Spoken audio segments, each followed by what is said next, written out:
Hello दोस्तों, स्वागत है आपका इजी एग्ज़ाम सीरीज में। आज के सीरीज में हम पारिवारिक विधि के बारे में बात करेंगे। आज के सीरीज में हम अलग से क्वेश्चन ना लाकर बल्कि मार्केट में जो मॉडल पेपर आया हुआ है उसके क्वेश्चन को हल करेंगे।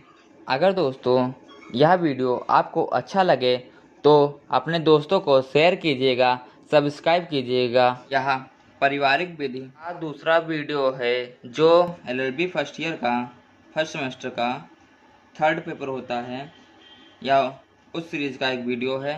इसमें यूनिट 2 दाम्पत्य अधिकारों का प्रत्यास्थापन एवं न्यायिक पृथक्करण के क्वेश्चनों को हल कराया गया है। पहला क्वेश्चन यह रहा, हिंदू विवाह अधिनियम की निम्नलिखित में से कौन सी धारा दाम्पत्य अधिकारों के प्रत्यास्थापन का प्रावधान करती है? ऑप्शन नंबर 1 धारा 9, ऑप्शन नंबर 2 धारा 5, ऑप्शन नंबर 3 धारा 10, ऑप्शन नंबर 4 धारा 11। तो यहाँ पर आपका जो करेक्ट आंसर होगा ऑप्शन नंबर ए धारा 9 होगा। अगला क्वेश्चन, दाम्पत्य अधिकारों के प्रत्यास्थापन के उपचार का उद्देश्य है।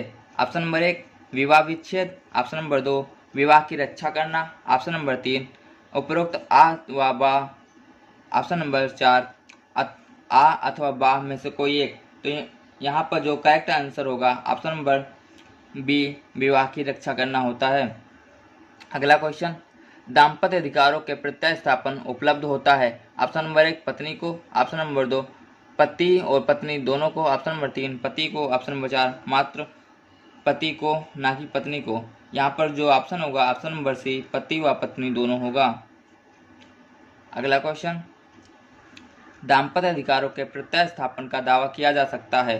ऑप्शन नंबर 1 जहाँ किसी युक्तियुक्त कारणवश एक दूसरे के साहचर्य से स्वयं को पृथक कर लिया गया हो, ऑप्शन नंबर 2 जहाँ बिना किसी युक्तियुक्त कारणवश एक दूसरे के साहचर्य से स्वयं को पृथक कर लिया गया हो, ऑप्शन नंबर 3 जहाँ बिना किसी पूर्ण कारण के एक दूसरे के साहचर्य से स्वयं को पृथक कर लिया गया हो, ऑप्शन नंबर 4 उपरोक्त बा तथा सा दोनों। तो यहाँ पर ऑप्शन नंबर बी सही होगा। अगला क्वेश्चन, जहाँ पत्नी एक गृहिणी हिंदू विवाह अधिनियम 1955 की धारा 9 के अंतर्गत दाम्पत्य अधिकारों के प्रत्यास्थापन हेतु डिक्री का अनुपालन नहीं करती और इसके बजाय तलाक एवं भरण पोषण के लिए वाद प्रस्तुत करती है, वहाँ भरण पोषण का दावा करने की अधिकारी नहीं होगी। ऑप्शन नंबर 2 भरण पोषण का दावा करने की अधिकारी होगी। ऑप्शन नंबर 3 केवल उदार पूर्ति भत्ते की दावा करने की अधिकारी होगी। ऑप्शन नंबर 4 किसी केवल उसी तिथि से भरण पोषण का दावा करने की अधिकारी होगी जिसने दाम्पत्य अधिकारों के प्रत्यास्थापन की डिक्री का अनुपालन किया होगा। तो यहाँ पर ऑप्शन नंबर बी सही होगा। अगला क्वेश्चन, भारत में दाम्पत्य अधिकारों के प्रत्यास्थापन की डिक्री का निष्पादन किया जाता है। ऑप्शन नंबर 1 प्रतिवादी की संपत्ति की कुर्की द्वारा, ऑप्शन नंबर 2 प्रतिवादी की गिरफ्तारी द्वारा, ऑप्शन नंबर 3 प्रतिवादी की संपत्ति की कुर्की तथा गिरफ्तारी द्वारा, ऑप्शन नंबर डी यहाँ पे था प्रतिवादी की संपत्ति की कुर्की अथवा गिरफ्तारी में से किसी एक द्वारा।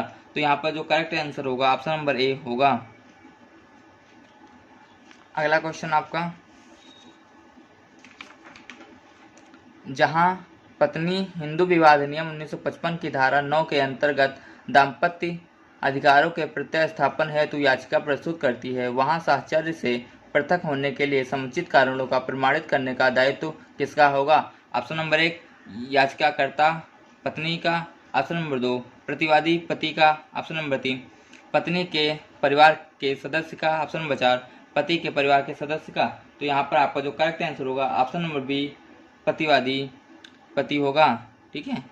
अगला क्वेश्चन, हिंदू विवाह अधिनियम 1955 की धारा के अंतर्गत न्यायिक पृथक्करण का प्रावधान किया गया है। ऑप्शन नंबर 1 धारा 9, ऑप्शन नंबर 2 धारा 10, ऑप्शन नंबर 3 धारा 11, ऑप्शन नंबर 4 धारा 13।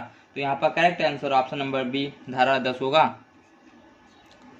अगला क्वेश्चन, न्यायिक पृथक्करण की डिक्री ऑप्शन नंबर 1 वैवाहिक बंधन को समाप्त कर देती है, ऑप्शन नंबर 2 वैवाहिक बंधन को समाप्त नहीं करती है, बल्कि डिक्री के कायम रहने के दौरान केवल वैवाहिक अधिकारों का दायित्वों का निलंबन करती है। ऑप्शन नंबर 3 आदेशित करती है कि पक्षकार अभी भी पति पत्नी बने रहेंगे, किंतु एक दूसरे के साथ रहने के लिए बाध्य नहीं होंगे। ऑप्शन नंबर 4 प्रावधान करती है कि यदि पक्षकारों ने 1 वर्ष की अवधि तक सहवास नहीं किया तो दोनों में से कोई एक पक्ष तलाक की मांग कर सकता है। तो यहाँ पर आपका जो करेक्ट आंसर होगा ऑप्शन नंबर डी होगा। 2, 3 व 4 यहाँ पर तीनों सही होंगे।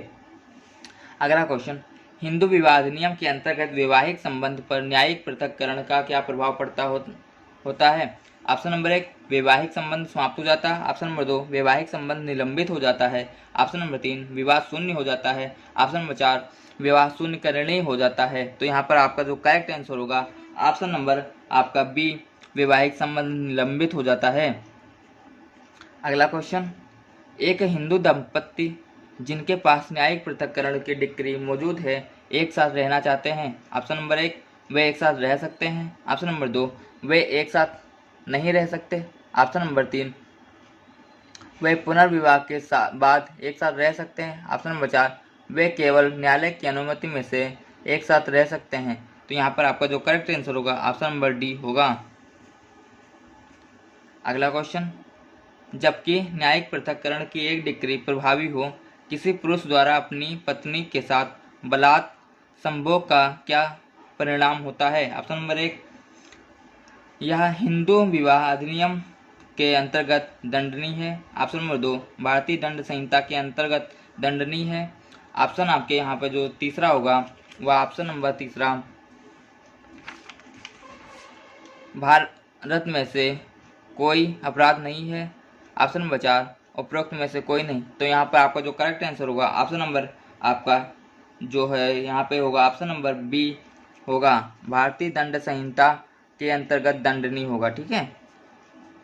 आपका अगला क्वेश्चन ये रहा, निम्नलिखित में से कौन सी पूर्ववर्ती शर्त विवाह के न्यायिक पृथक्करण का एक आधार नहीं है। ऑप्शन नंबर 1 क्रूरता। ऑप्शन नंबर 2 दुर्व्यवहार। ऑप्शन नंबर 3 यौन रोग से पीड़ित होना। ऑप्शन नंबर 4 दहेज की मांग। तो यहाँ पर आपका जो करेक्ट आंसर होगा ऑप्शन नंबर डी दहेज की मांग होगा। अगला क्वेश्चन, न्यायिक पृथक्करण के लिए एक डिक्री पारित हो जाने के बाद सहवास ऑप्शन नंबर 1 अनिवार्य होता है। ऑप्शन नंबर 2 अनिवार्य नहीं होता। ऑप्शन नंबर 3 ऐच्छिक होता है। ऑप्शन नंबर 4 उपरोक्त आ तथा बा दोनों। तो यहाँ पर जो करेक्ट आंसर होगा ऑप्शन नंबर बी अनिवार्य नहीं होता। अगला क्वेश्चन, जार कर्म हिंदू विवाह अधिनियम 1955 के अंतर्गत आधार होता है। ऑप्शन नंबर 1 न्यायिक पृथक्करण। ऑप्शन नंबर 2 तलाक। ऑप्शन नंबर 3 न्यायिक पृथक्करण एवं दोनों।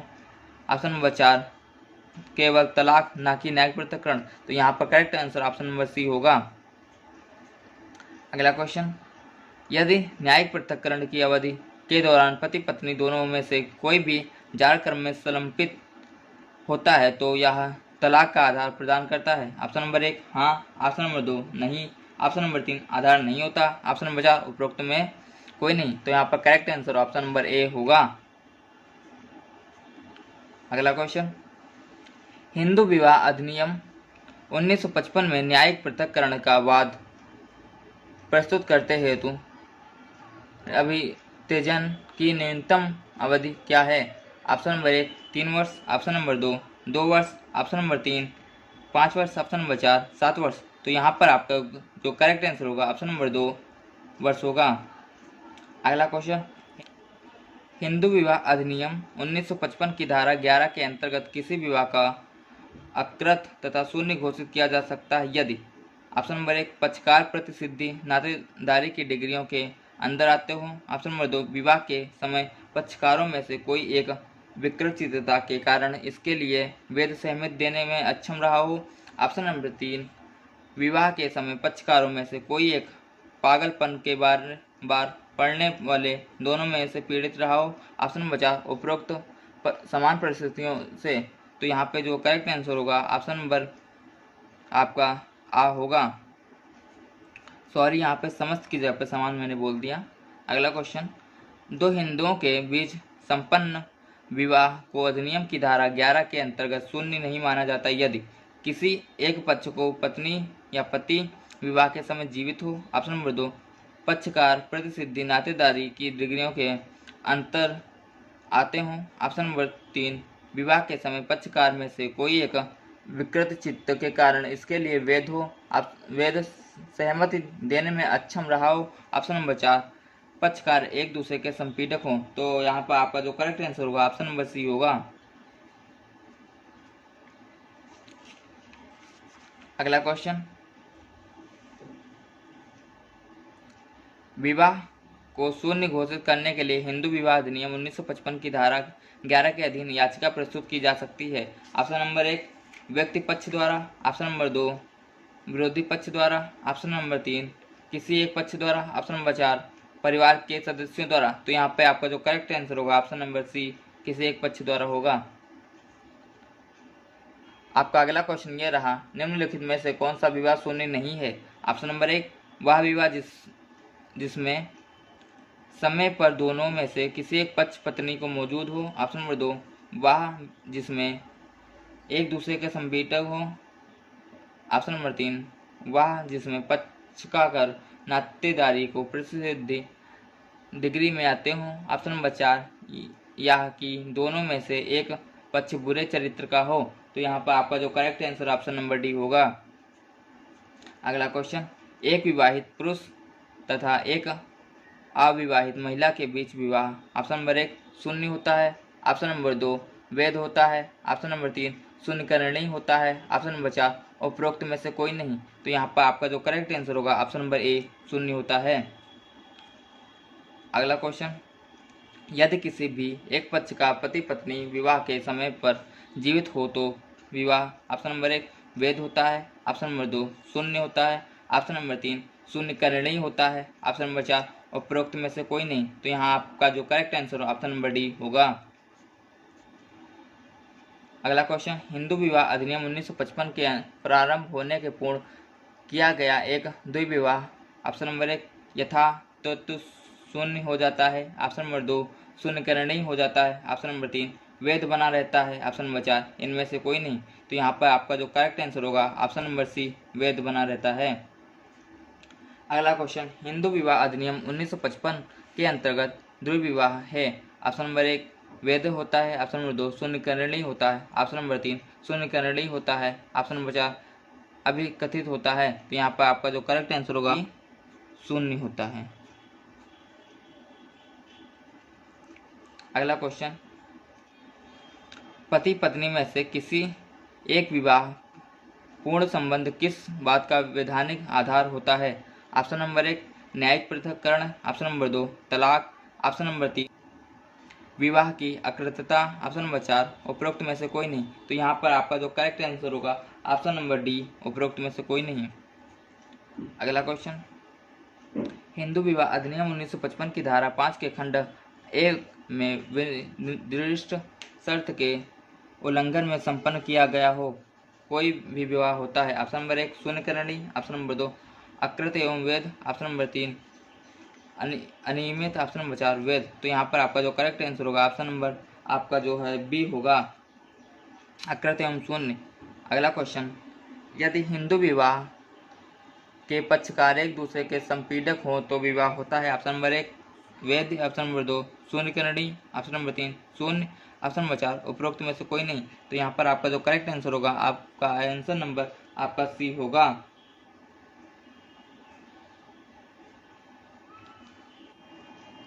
का अपने भाई का विधवा खास से विवाह कर लेता है या विवाह ऑप्शन नंबर 1, वैध होगा। ऑप्शन नंबर 2, शून्य होगा। ऑप्शन नंबर 3, शून्यकरणीय होगा।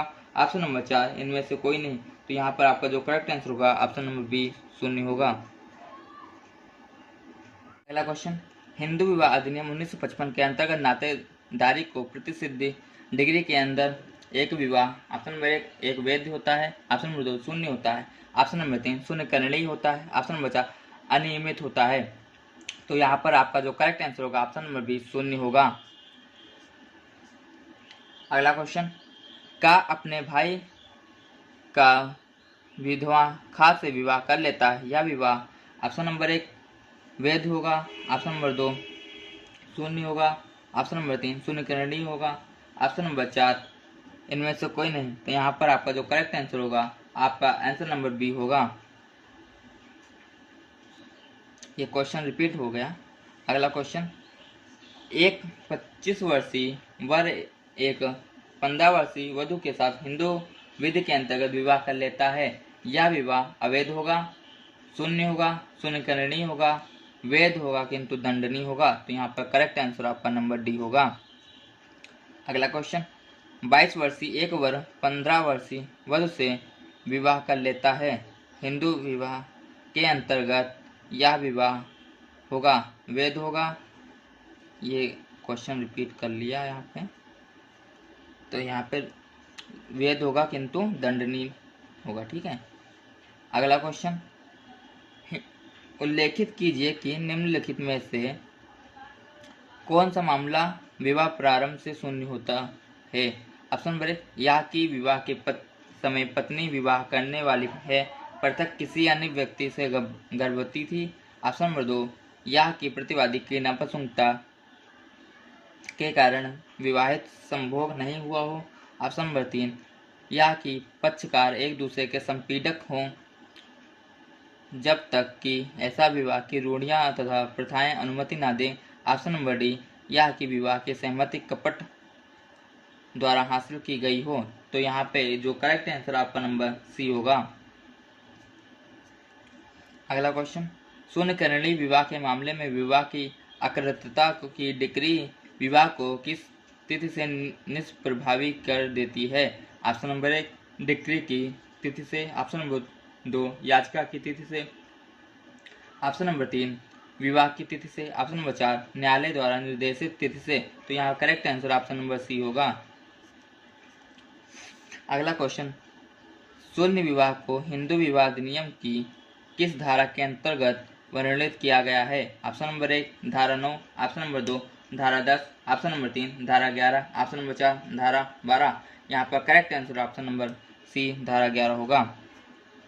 अगला क्वेश्चन, हिंदू विवाह अधिनियम 1955 की धारा 12 के अंतर्गत निम्नलिखित में से क्या एक विवाह को निष्प्रभावी बनाने का एक अधिकार नहीं है। ऑप्शन नंबर 1, प्रतिवादी की नपुंसकता के कारण विवाह तो संभोग नहीं है। ऑप्शन नंबर 2, विवाह के समय पर प्रतिवादी कम आयु के कारण वैध सहमति देने में असमर्थक था या थी। ऑप्शन नंबर 3, विवाह के समय पर प्रतिवादी याचिकाकर्ता के अलावा किसी अन्य व्यक्ति से गर्भवती थी। तो यहाँ पर correct answer option number B होगा। अगला क्वेश्चन,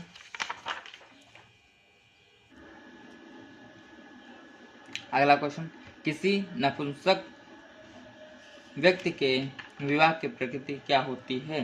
तो यहाँ पर आपका जो ऑप्शन नंबर 1 है शून्य। ऑप्शन नंबर 2, शून्य करणीय। ऑप्शन नंबर 3, अवैध। ऑप्शन नंबर 4, इनमें से कोई नहीं। तो यहाँ पर आपका जो करेक्ट आंसर होगा शून्य करणीय होगा।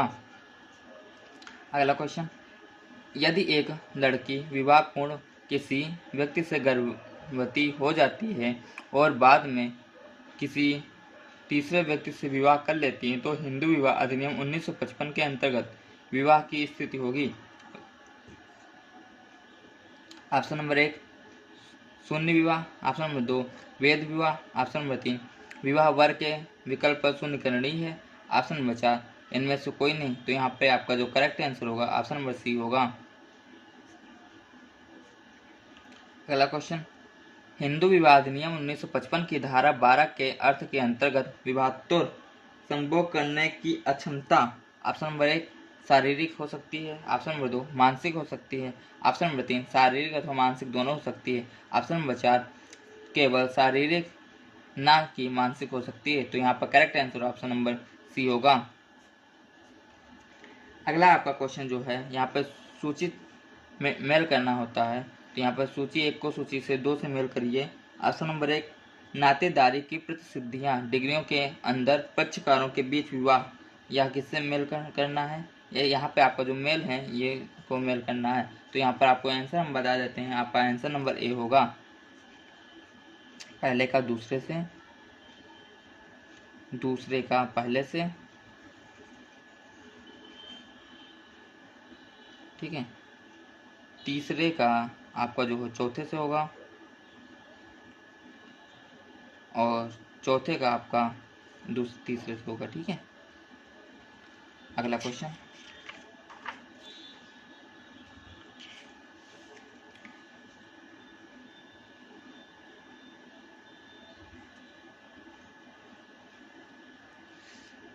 सूची 1 को सूची 2 से मिलान करिए। तो ऑप्शन नंबर 1, यहाँ पे आपके जो सूची दिए हुए हैं, तो यहाँ पर आपका जो करेक्ट आंसर होगा, आपका आंसर हम बता देते हैं। आपका आंसर नंबर यहाँ पर डी होगा। ठीक है, चौथा का पहले का चौथे से आपका मिलान होगा। नपुंसकता जो है धारा 12 1 का में होगा, और दूसरे का जो तीसरे में होगा विवाह का पंजीकरण धारा 8, विवाह पूर्व की गर्भावस्था, तो यह आपका ऑप्शन नंबर 1 होगा, धारा 12। ठीक है, और जो अगला होगा घा वाला सहमत देने की अक्षमता एवं मानसिक विकार, तो यह ऑप्शन नंबर 2 होगा, धारा 12। ठीक है, अगला क्वेश्चन, हिंदू विवाह अधिनियम 1955 में तलाक से संबंधित प्रावधान किस धारा में है निहित है? ऑप्शन नंबर 1 धारा 10, ऑप्शन नंबर 2 धारा 11, ऑप्शन नंबर 3 धारा 13, ऑप्शन नंबर 4 धारा 15। तो यहाँ पर आपका जो करेक्ट आंसर होगा, आपका आंसर नंबर सी धारा 13 होगा। अगला आपका जो क्वेश्चन है, निम्नलिखित में से किस स्थिति में वैवाहिक संबंध समाप्त हो जाते हैं? ऑप्शन नंबर 1 न्यायिक पृथक्करण, ऑप्शन नंबर 2 दाम्पत्य अधिकारों के प्रत्यास्थापन, ऑप्शन नंबर 3 तलाक, ऑप्शन नंबर 4 उपरोक्त आ तथा सा दोनों। तो यहाँ पर आपका जो करेक्ट आंसर होगा, ऑप्शन नंबर आपका सी होगा। अगला क्वेश्चन, हिंदू विवाह अधिनियम की धारा 13 के अंतर्गत पति अथवा पत्नी के बीच समान रूप से लागू होने वाले तलाक के आधारों की संख्या कितनी है? Option number 1 7, option number 2 9, option number 3 11, option number 4 15। तो यहाँ पर आपका जो करेक्ट आंसर होगा, ऑप्शन नंबर सी 11 होगा। अगला क्वेश्चन, निम्नलिखित में से किसी अभी भी हिंदू विवाह अधिनियम 1955 के अंतर्गत तलाक के एक सिद्धांत के रूप में वैधानिक मान्यता नहीं प्रदान की गई है? ऑप्शन नंबर 1 दोष सिद्धांत, ऑप्शन नंबर 2 इच्छा वसीयत सिद्धांत, ऑप्शन नंबर 3 अपराध सिद्धांत, ऑप्शन नंबर 4 भंग सिद्धांत। यहाँ पर correct answer option number B होगा। अगला क्वेश्चन, हिंदू विवाह अधिनियम 1955 के अंतर्गत जार क्रम आधार होता है? ऑप्शन नंबर 1 न्यायिक पृथक्करण का, ऑप्शन नंबर 2 तलाक का, ऑप्शन नंबर 3 न्यायिक पृथक्करण तथा तलाक दोनों का, ऑप्शन नंबर 4 केवल तलाक का ना कि न्यायिक पृथक्करण का। तो यहाँ पर आपका correct answer option number C होगा। आपका अगला क्वेश्चन यह रहा, जहाँ ऐसा कोई गुलाब नहीं होता जिसमें कांटे न हो, किंतु यदि आपके हाथ में जो है वह सिर्फ कांटे हैं ही है, तो बेहतर है कि उसे फेंक देना चाहिए। यह कथन किसने संबोधित किया था? दाम्पत्य अधिकारों के प्रतिस्थापन के लिए, ऑप्शन नंबर 2 न्यायिक पृथक्करण के लिए, ऑप्शन नंबर 3 परस्पर सम्मति के लिए, ऑप्शन नंबर 4 विवाह अनुच्छेद सिद्धांत को असहाय तौर पर भंग होने के लिए। तो यहाँ पर आपका जो करेक्ट आंसर होगा, ऑप्शन नंबर डी होगा। अगला क्वेश्चन आपका यह रहा, तलाक का भंग सिद्धांत हिंदू विवाह अधिनियम 1955 की धारा किस से प्रदर्शित होता है? ऑप्शन नंबर 1 धारा 13 वन खा में, ऑप्शन नंबर 2 धारा 13 खा, ऑप्शन नंबर 3 13 वन का, ऑप्शन नंबर अगला 13 2 में। तो यहाँ पर आपका जो करेक्ट आंसर होगा, आपका आंसर नंबर सी 13 वन का होगा। अगला क्वेश्चन, निम्नलिखित रिपोर्टों में से किसके अंतर्गत विधि आयोग द्वारा भंग सिद्धांत को तलाक के अंतर्गत आधार के रूप में स्वीकार किया जाने की सिफारिश की गई? ऑप्शन नंबर 1 76वें रिपोर्ट में, ऑप्शन नंबर 2 72वें रिपोर्ट में, ऑप्शन नंबर 3 71वें रिपोर्ट में, ऑप्शन नंबर 4 उपरोक्त में से कोई नहीं। तो यहाँ पर आपका जो करेक्ट आंसर होगा, आपका आंसर नंबर सी होगा। अगला आपका क्वेश्चन है, हिंदू विधि के अंतर्गत तलाक का आधार होता है? ऑप्शन नंबर 1 पागलपन, ऑप्शन नंबर 2 क्रूरता, ऑप्शन नंबर 3 जार कर्म, ऑप्शन नंबर 4 उपरोक्त सभी। तो यहाँ पे आपका जो करेक्ट आंसर होगा, ऑप्शन नंबर डी होगा। अगला क्वेश्चन, पागलपन आधार होता है विवाह को शून्य करने के रूप में निष्प्रभावी करवाने का। ऑप्शन नंबर 2 न्यायिक पृथक्करण का। ऑप्शन नंबर 3 तलाक का। ऑप्शन नंबर 4 उपरोक्त सभी का। तो यहाँ पर आपका जो करेक्ट आंसर होगा ऑप्शन नंबर आपका डी होगा। अगला क्वेश्चन, निम्नलिखित में से क्या हिंदू विवाह अधिनियम 1955 के अंतर्गत तलाक की मांग करने का एक आधार नहीं है? ऑप्शन नंबर 1 क्रूरता। ऑप्शन नंबर 2 परित्याग। Option number 3 विकृतचित्तता। ऑप्शन नंबर 4 विवाह का असाध्य तौर पर भंग होना। तो यहाँ पर आपका जो करेक्ट आंसर होगा आपका आंसर नंबर डी होगा।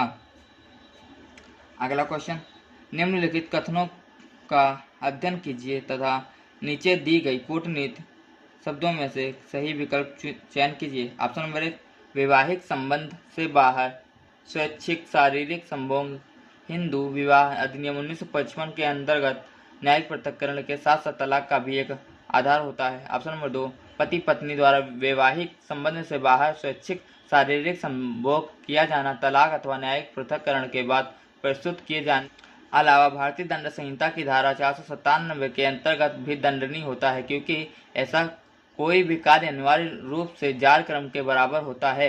ऑप्शन नंबर 1 केवल एक सही। ऑप्शन नंबर 2 केवल कथन 2 सही। ऑप्शन नंबर 3 उपरोक्त 1 और 2 दोनों सही। ऑप्शन नंबर 4 उपरोक्त दोनों सही नहीं है। तो यहाँ पर करेक्ट आंसर ऑप्शन नंबर 1 होगा। अगला क्वेश्चन, हिंदू विवाह अधिनियम 1955 की धारा 12(1) के अंतर्गत क्षैतिज रोग को तलाक के लिए एक आधार होने हेतु एक आवश्यक है। ऑप्शन नंबर 1 या संचारी प्रकार का हो। ऑप्शन नंबर 2 या संचारी प्रकार का ना हो। ऑप्शन नंबर 3 उपरोक्त आ तथा बा में से किसी एक प्रकार का हो। ऑप्शन नंबर 4 प्रकार प्रारंभिक नहीं होता। ऑप्शन नंबर यहाँ पे आपका जो करेक्ट होगा ऑप्शन नंबर ए सही होगा।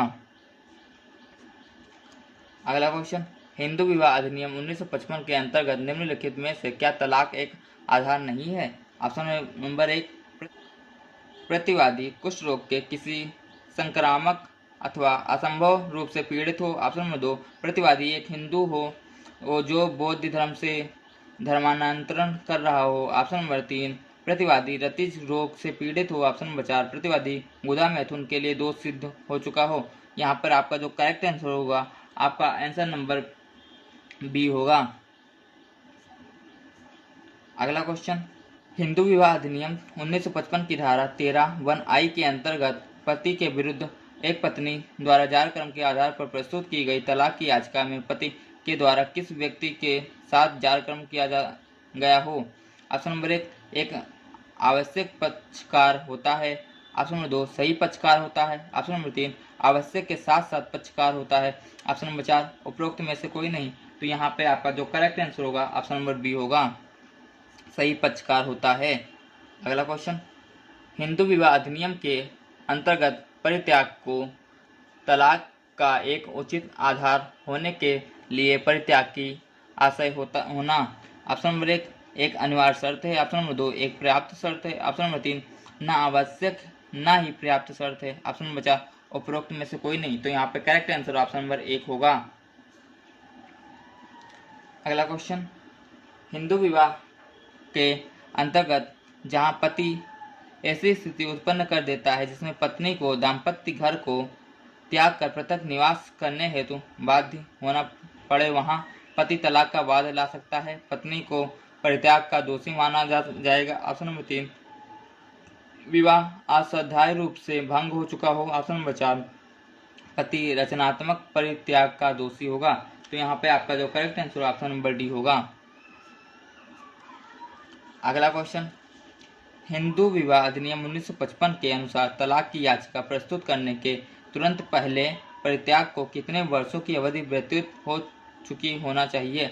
Option number 1 3, option number 2 5, option number 3 2, option number 4 7। तो यहाँ पे करेक्ट आंसर आपका जो होगा ऑप्शन नंबर सी होगा। अगला क्वेश्चन, निम्नलिखित में से क्या हिंदू विवाह अधिनियम 1955 के अंतर्गत तलाक का एक आधार नहीं है? स्वधर्म त्याग। ऑप्शन नंबर 2 पागलपन। ऑप्शन नंबर 3 रतिज रोग। ऑप्शन नंबर 4 मृगी रोग। यहाँ पर आपका जो करेक्ट आंसर होगा ऑप्शन नंबर डी होगा। अगला क्वेश्चन, परित्याग के मामले में पत्नी को निम्नलिखित में से किस तथ्य को प्रमाणित करना होता है? ऑप्शन नंबर 1, पति ने उसे त्याग दिया है। ऑप्शन नंबर 2, वह कि उसने ऐसा बिना किसी समुचित कारण के तथा अब उसकी इच्छा तथा सहमति के बिना ही किया गया हो। ऑप्शन नंबर 3, या कि उसने जानबूझकर उसकी उपेक्षा की हो। ऑप्शन नंबर 4, उपरोक्त सभी। तो यहाँ पर आपका जो correct answer option number D होगा। अगला क्वेश्चन, धर्मांतरण कर रहे पति या पत्नी को धर्मांतरण के आधार पर तलाक ऑप्शन नंबर 1 उपलब्ध नहीं है। ऑप्शन नंबर 2 उपलब्ध होता है। ऑप्शन नंबर 3 दोनों को उपलब्ध होता है। ऑप्शन नंबर 4 पति पत्नी किसी को उपलब्ध नहीं होता। यहाँ पर आपका जो करेक्ट आंसर होगा ऑप्शन नंबर 1 होगा। अगला क्वेश्चन, हिंदू विवाह अधिनियम 1955 के निम्नलिखित प्रावधानों में से कौन विशिष्ट तौर पर पत्नी के लिए तलाक के आधारों से संबंधित है? ऑप्शन नंबर 1 धारा 13 का। ऑप्शन नंबर 2 धारा 13I1 का। ऑप्शन नंबर 3 धारा 13 का। Option number 4 13(2). तो यहाँ पर आपका जो correct answer option number D होगा। अगला क्वेश्चन, ऐसे दाम्पत्य अधिकारों जिन्हें निम्नलिखित में से एक अवधि के लिए पुनर्बहाल नहीं किया जा सका के प्रत्यास्थापन के लिए एक डिक्री पारित हो चुके होने के बाद भी धारा 13(1) के अंतर्गत तलाक के लिए एक याचिका प्रस्तुत की जा सकती है। यह अवधि है ऑप्शन नंबर 1 2 वर्ष। ऑप्शन नंबर 2 6 मास। ऑप्शन नंबर 3 1 वर्ष। ऑप्शन नंबर 4 18 माह। यहाँ correct answer option number C होगा। अगला क्वेश्चन, हिंदू विवाह अधिनियम 1955 की किस धारा के अंतर्गत पति और पत्नी दोनों को साझा सहमति से तलाक की अनुमति प्राप्त है? ऑप्शन नंबर 1 धारा का। ऑप्शन नंबर 2 धारा 13 खा। ऑप्शन नंबर 3 धारा 14। ऑप्शन नंबर 4 धारा 9। यहाँ पर आपका जो correct answer option number B होगा, धारा 13 खा। अगला क्वेश्चन, हिंदू विवाह अधिनियम 1955 के अंतर्गत पारस्परिक सहमति से तलाक को किस संशोधन द्वारा शामिल किया गया है? ऑप्शन नंबर 1 1964 के संशोधन। ऑप्शन नंबर 2 1976 के संशोधन। ऑप्शन नंबर 3 1978 के संशोधन। ऑप्शन नंबर 4 1980 के संशोधन। यहाँ पर आपका करेक्ट आंसर 1976 संशोधन होगा। अगला क्वेश्चन, तलाक का सहमति सिद्धांत हिंदू विवाह अधिनियम 1955 के किस वर्ष में शामिल किया गया? तो option number 1 1956। Option number 2 1961। Option number 3 1976। Option number 4 1979। तो यहाँ करेक्ट आंसर आपका जो होगा ऑप्शन नंबर सी होगा। हिंदू विवाह अधिनियम 1955 के अनुसार पारस्परिक सहमति से तलाक की याचिका प्रस्तुत की जा सकती है यदि पति पत्नी न्यूनतम कितनी अवधि से पृथक निवास करते रहे हों? ऑप्शन नंबर 1 1 वर्ष। ऑप्शन नंबर 2 2 वर्ष। ऑप्शन नंबर 3 3 वर्ष। ऑप्शन नंबर 4 उपरोक्त में से कोई नहीं। यहाँ पर करेक्ट आंसर आपका ऑप्शन नंबर 1 होगा। अगला आपका क्वेश्चन जो होगा वह हिंदू विवाह अधिनियम 1955 की धारा 13 खा के अंतर्गत पारस्परिक सहमति से विवाह विच्छेदन की कार्यवाही में पक्षकारों को कितनी अवधि के बाद एक वाद पुनः न्यायालय के समक्ष प्रस्तुत होना होता है? ऑप्शन नंबर 1 याचिका के 18 माह बाद। ऑप्शन नंबर 2 याचिका प्रस्तुत करने की विधि के 6 माह किंतु 18 माह पूर्ण। ऑप्शन नंबर सी याचिका प्रस्तुत करने की 8 माह बाद किंतु 12 माह पूर्ण। ऑप्शन नंबर 4 याचिका प्रस्तुत करने की तिथि के 6 माह बाद किंतु 24 माह पूर्व। यहाँ पर जो करेक्ट आंसर आपका नंबर बी होगा। अगला क्वेश्चन, निम्नलिखित में से कौन सा कथन सही है? पारस्परिक सहमति से तलाक का प्रावधान हिंदू विवाह अधिनियम में से इसके प्रारंभ से ही शामिल किया गया। ऑप्शन नंबर 2 पारस्परिक सहमति से तलाक का प्रावधान हिंदू विवाह संशोधन अधिनियम 1976 द्वारा किया गया। ऑप्शन नंबर 3 पारस्परिक सहमति से तलाक को प्रावधान हिंदू विवाह अधिनियम की धारा 13 का के अंतर्गत शामिल किया गया। ऑप्शन नंबर 4 पारस्परिक सहमति से तलाक की याचिका विवाह के 1 वर्ष के अंदर अवश्य प्रस्तुत की जानी चाहिए। यहाँ पे आपका करेक्ट आंसर आपका जो होगा वह ऑप्शन नंबर बी होगा। अगला क्वेश्चन, तलाक की याचिका की सुनवाई को हिंदू विवाह अधिनियम की किस धारा के अंतर्गत वर्जित किया गया है? ऑप्शन नंबर 1 धारा 14, ऑप्शन नंबर 2 धारा 15, ऑप्शन नंबर सी धारा 19, ऑप्शन नंबर 4 धारा 23। तो यहाँ पे आपका जो करेक्ट आंसर होगा ऑप्शन नंबर धारा 14 होगा। अगला क्वेश्चन, हिंदू विवाह अधिनियम 1955 की धारा 14 किस याचिका की प्रस्तुत को वर्जित करती है? ऑप्शन नंबर 1 न्यायिक पृथक्करण, ऑप्शन नंबर 2 तलाक, ऑप्शन नंबर 3 शून्यकरणीय विवाह, ऑप्शन नंबर 4 शून्य विवाह। तो यहाँ पे आपका जो करेक्ट आंसर होगा ऑप्शन नंबर बी होगा।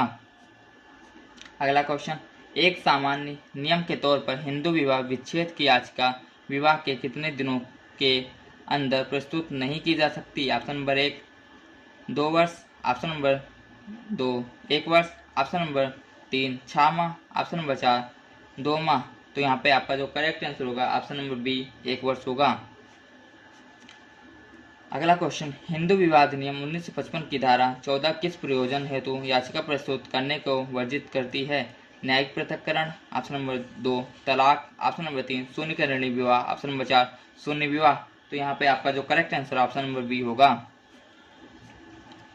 अगला क्वेश्चन आपका ये रहा, हिंदू विवाह अधिनियम निम्नलिखित में से कौन सी धारा प्रावधान करती है कि विवाह से जन्म लेने वाली संतान वैध संतान होगी? ऑप्शन नंबर 1 धारा 11, ऑप्शन नंबर 2 धारा 16, ऑप्शन नंबर 3 धारा 17, ऑप्शन नंबर 4 धारा 18। यहाँ पर आपका जो करेक्ट आंसर होगा ऑप्शन नंबर बी धारा 16 होगा। अगला क्वेश्चन, हिंदू विवाह अधिनियम 1955 की धारा 16 का संबंध किस विवाह से जन्म लेने वाले संतानों की वैधता से संबंधित है? ऑप्शन नंबर 1 शून्य विवाह, ऑप्शन नंबर 2 शून्यकरणीय विवाह, ऑप्शन नंबर 3 शून्य एवं शून्यकरणीय विवाह, ऑप्शन नंबर 4 वैध विवाह। यहाँ पे आपका जो करेक्ट आंसर होगा ऑप्शन नंबर सी शून्य एवं शून्यकरणीय विवाह होगा। अगला क्वेश्चन आपका ये रहा, हिंदू विधि के अंतर्गत शून्य तथा शून्यकरणीय विवाह से जन्म लेने वाली संतान ऑप्शन नंबर 1 धर्मज होती है, ऑप्शन नंबर 2 अधर्मज होती है, ऑप्शन नंबर 3 विद्रूप होती है, ऑप्शन नंबर 4 उपरोक्त में से कोई नहीं। यहाँ करेक्ट आंसर आपका जो है ऑप्शन नंबर 1 धर्मज होती है। अगला क्वेश्चन, हिंदू विवाह अधिनियम 1955 की धारा 11 और 12 के अंतर्गत शून्य तथा शून्यकरणीय विवाह से जन्म लेने वाली संतान को माना जाता है अधर्मज, ऑप्शन नंबर 2 अधर्मज किंतु अपने माता पिता की संपत्ति का उत्तराधिकारी होता है, ऑप्शन नंबर 3 धर्मज तथा समस्त पारिवारिक संपत्ति का उत्तराधिकारी प्राप्त कर सकता है, ऑप्शन नंबर 4 धर्मज किंतु केवल अपने माता पिता की संपत्ति का उत्तराधिकार प्राप्त कर सकता है। यहाँ पर आपका जो correct answer option number D होगा। अगला क्वेश्चन, हिंदू विवाह अधिनियम 1955 की धारा कौन धारा में द्विविवाह निषिद्ध है? ऑप्शन नंबर 1 धारा 15, ऑप्शन नंबर 2 धारा 17, ऑप्शन नंबर 3 धारा 16, ऑप्शन नंबर 4 धारा 21। यहाँ पर आपका correct answer option number B धारा 17 होगा। अगला क्वेश्चन, हिंदू विवाह अधिनियम 1955 की कौन सी धारा द्विविवाह के लिए दंड से संबंधित है? ऑप्शन नंबर 1 धारा 14, ऑप्शन नंबर 2 धारा 15, ऑप्शन नंबर 3 धारा 16, ऑप्शन नंबर 4 धारा 17। यहाँ पर आपका जो correct answer option number D होगा। अगला क्वेश्चन, हिंदू विवाह अधिनियम 1956 की धारा 5(3) के अंतर्गत प्रावधान के अनुसार आयु से संबंधित शर्त के उल्लंघन के लिए दंड का प्रावधान हिंदू विवाह अधिनियम 1956 की निम्नलिखित में से किस धारा के अंतर्गत किया गया है? ऑप्शन नंबर 1 धारा 18 खा, ऑप्शन नंबर 2 धारा 17, ऑप्शन नंबर 3 धारा 18 का, ऑप्शन नंबर 4 उपरोक्त में से कोई नहीं। यहाँ पर आपका जो correct answer option number C धारा 18 का होगा। अगला क्वेश्चन, अभिकथन ए एक द्विविवाह हिंदू विधि के अंतर्गत शून्य होता है। आप तर्क, शून्य विवाह से जन्म लेने वाली संतान माता पिता की वैध संतान होती है। इसका जो कूटनीति से आपका आंसर देना होगा, आपका आंसर ये है आ तथा ता दोनों सही है। ता आ को यहाँ पे आपका जो करेक्ट आंसर होगा आप यहाँ पे पूरा पढ़ लीजिएगा, उसके बाद यहाँ पे आपका correct answer option number B होगा। अगला क्वेश्चन, निम्नलिखित में से कौन सा सिद्धांत न्यायिक मान्यता से पृथक नीति में एक परिवर्तन का परिणाम है? तलाक विधि का उद्देश्य दोषी को दंडित करना नहीं बल्कि निर्दोष पति या पत्नी की रक्षा करना था। ऑप्शन नंबर 1 दोष का सिद्धांत, ऑप्शन नंबर 2 सहमति का सिद्धांत, ऑप्शन नंबर 3 भंग का सिद्धांत, ऑप्शन नंबर 4 उपरोक्त बा तथा सा दोनों। तो यहाँ पे आपका करेक्ट आंसर ऑप्शन नंबर सा होगा। अगला क्वेश्चन, हिंदू विवाह अधिनियम के अंतर्गत माफी किस वैवाहिक अपराध के मामले में लागू होता है? ऑप्शन नंबर 1 जारकर्म, ऑप्शन नंबर 2 क्रूरता, ऑप्शन नंबर 3 परित्याग, ऑप्शन नंबर 4 उपरोक्त आ तथा बा दोनों। तो यहाँ पे correct answer option number B होगा, ऑप्शन नंबर ए होगा।